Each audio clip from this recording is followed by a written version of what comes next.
Hello my friends, welcome to Stories with Torie today. We have a very fun holiday, if you can't guess, with my little cat friend. But before we get on with that, I want to review our sign language. Remember this one?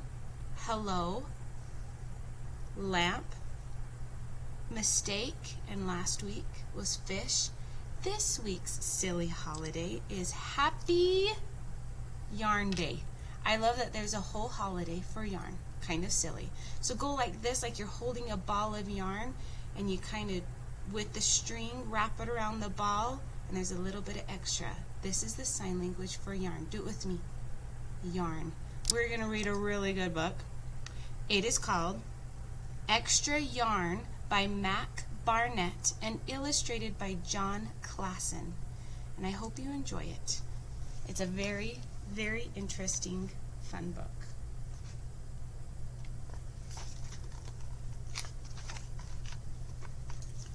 On a cold afternoon in a cold little town where everywhere you looked was either the white of snow or the black of soot for chimneys, Annabelle found a box filled with yarn of every color.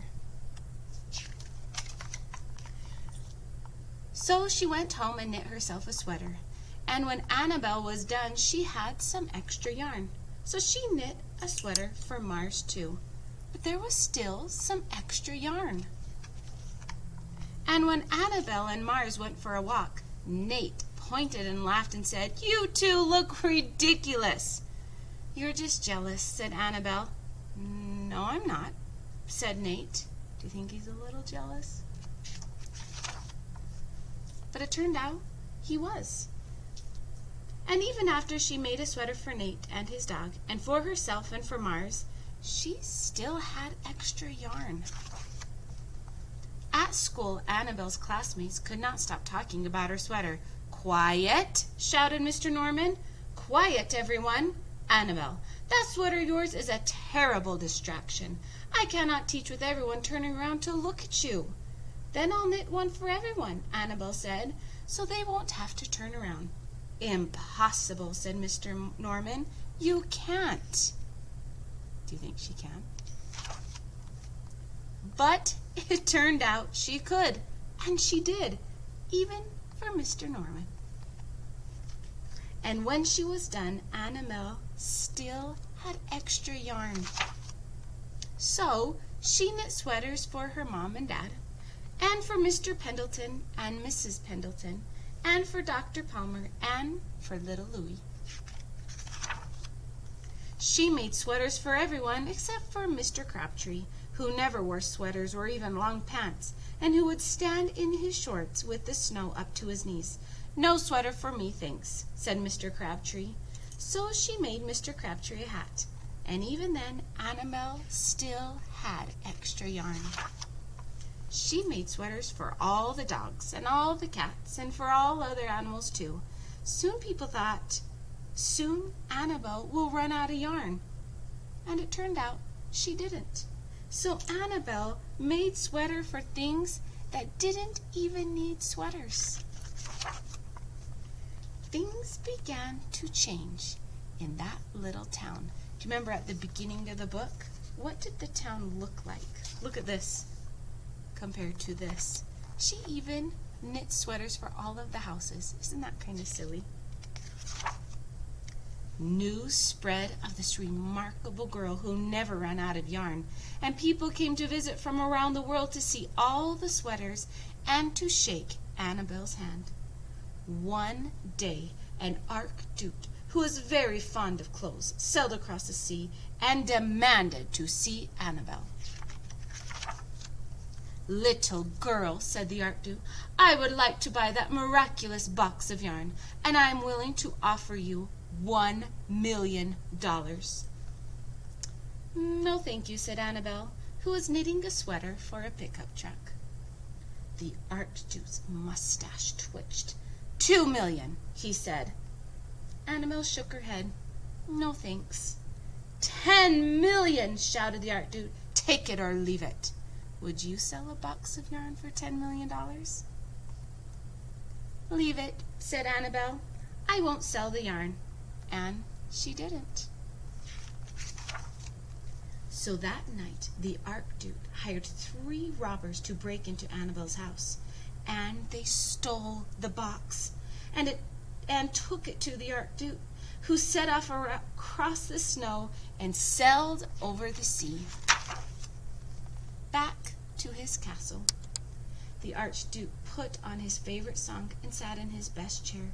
Then he took out the box, and he lifted its lid and looked inside. His mustache quivered. It shivered. It trembled. The Archduke hurled the box out the window and shouted, "Little girl, I curse you with my family's curse. You will never be happy again." But see what's on the ice block? It's the box.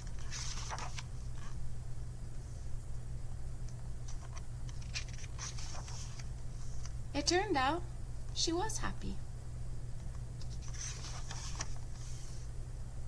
Don't you love that book? If you had a box of yarn, would you sell it? Why didn't Annabelle sell it? What made her happy? Have you ever heard the phrase, money always doesn't buy happiness? And with this book, it's true. Annabelle at the end wasn't a 10 millionaire. She was happy with her box of yarn. With your grown-ups at home, kind of have a discussion about this book. This is a really fun book to talk about and to kind of analyze and ask a lot of questions like, where did the yarn go? How did Annabelle get the yarn? And why didn't she sell it? And would you sell it if you had the yarn? Now to our wonders of the week. I wonder, what do you wonder about? At home with your grown-ups, right here, torie.cutler@besd.net is my email. If you have a wonder, I want to hear your wonders at home. Anything you wonder, if you go outside and think, why is the sky blue? How do the leaves change all their beautiful colors? Whatever you wonder about, we can answer here at the library. So have a grown-up help you and email me your wonders. And speaking of wonders, we're going to get on with our wonders. We had so many wonders about animals. So I got all of the wonders here at school that all the kids have wondered about. And the first one is, I wonder, what is the biggest horse in the world? His name is Big Jake, and he is measured with 20 hands. They kind of measure animals like horses and cows sometimes, even donkeys, which we're going to get to, kind of with their hands. But with that said, it is 6 feet and 10.7 inches. So if you have a yardstick at home, do it with me. It is crazy. I'm going to stand back. So here's 3 feet. Okay, so here's 3 feet, 6 feet, and then 10.7 more inches. That is how tall this horse is. And it's not to his head, it's just to where his back is, kind of where the shoulder is. So from the ground, where his feet are, his hooves are, to his shoulder. That's how tall. That means he is taller than the average NBA basketball player, which is 6 feet 7 inches. This is a humongous horse. The next wonder of an animal is, I wonder, what is the biggest donkey in the world? His name was Jack, and he is 17 hands, which means 5 feet 8 inches. So almost as tall as Big Jake. And again, with your yardstick, get your yardstick out, right? There's 3 feet, and then 2 feet. All right, do it one more time. 3 feet, and then we're at 5 feet, and then 7, 8 inches. That is a tall donkey. Again, it's not to his head, it's right to his shoulder, which is crazy. The next wonder, I wonder, what is the biggest dog in the world? This is the Great Dane Zeus, and he is 3 feet 10 inches. So this is 3 feet right here, and then 10 inches, and again, that's to where his back is. So his back would be to my shoulder. Maybe I'll stand back more. Imagine a dog literally back of his shoulder right there. It's crazy. The next wonder is, I wonder what is the biggest cat in the world. And this cat's name is amazing. It's Arcturus Aldebaran Powers, which is the best name for the biggest cat. And he stood 1 feet 7 inches to the shoulder. So here is 1 feet on my desk right there. 1 feet, and then add 7 inches. That is a very big cat. The next one is, I wonder what is the biggest hamster in the world. And it didn't say an actual like pet hamster, so just kind of talked about how big a hamster can get, which is 1 feet and a little over an inch, which is, that can't be right. Oh, long. I didn't say big. So it's not tallest, it's big, which if you can see my yardstick, that's how long they get. Sorry. Definitely not tall. That would kind of be scary. And this is kind of cool of the measurement between a average size man of what all of these animals kind of looked like.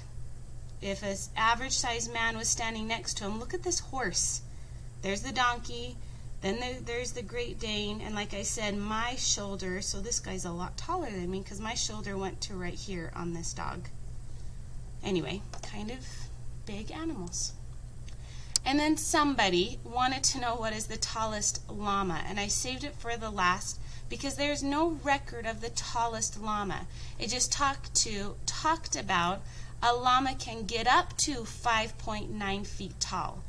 But the only thing I could find on a llama as far as record breaking was the 9-year-old llama from North Wales named Caspa jumps the highest, and it can jump 3 feet 8 inches high, which is very interesting. I didn't know that there was even a contest for jumping llamas. So if you are at home, you should see how high you can jump, and maybe you can be a jumping llama as well. Well, I hope you are having fun at home. I hope you are reading, and I hope you are just having a great fall weather. Maybe go outside in a book underneath a tree with beautiful leaves in the air and read a great book. Hope you're having fun. Bye, guys.